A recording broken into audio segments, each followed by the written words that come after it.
ഇന്നലെ ഞാൻ ആലുവയിൽ നിന്ന് ചൂണ്ടി ഭാഗത്തേക്ക് യാത്ര ചെയ്തപ്പോൾ ഇങ്ങനെ ഒരു ബാനർ ഈ പച്ചക്കറി കടയുടെ മുമ്പിൽ കാണാനായിട്ട് ഇടവന്നു. അപ്പോൾ ഞാൻ അവിടെ വണ്ടി നിർത്തി ഒന്ന് അതിൻ്റെ കാര്യങ്ങളെപ്പറ്റി ഒന്ന് അന്വേഷിക്കാനായിട്ട് ആ കടയിൽ കയറിയതാണ്. ഈ പരിസരത്ത് താമസിക്കുന്ന ആളുകൾക്ക്, അതായത് നിർധനർക്ക് സൗജന്യമായി ഈ കടയിൽ നിന്നും പച്ചക്കറി ലഭ്യമാകും എന്നാണ് കണ്ടത്. എൻ്റെ പേര് കൃഷ്ണദാസ് എന്നാണ്. സ്ഥലം ആലുവയ്ക്കടുത്ത് കോളനിപ്പടി എന്ന പ്രദേശത്താണ്. നമ്മുടെ നാട്ടിലുള്ള ഈ പ്രദേശത്തുള്ള സാധാരണക്കാരായിട്ടുള്ള ബുദ്ധിമുട്ടുകൾ അനുഭവിക്കുന്ന എല്ലാവർക്കും ഈ കടയിൽ വന്ന് പച്ചക്കറി സൗജന്യമായി തരുന്നതായിരിക്കും.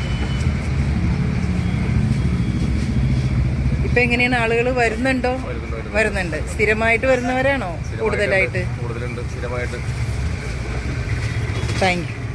മറ്റുള്ളവർക്കും ഇതൊക്കെ ഒരു നല്ല പ്രചോദനമാകട്ടെ എന്ന് ആശംസിക്കാം.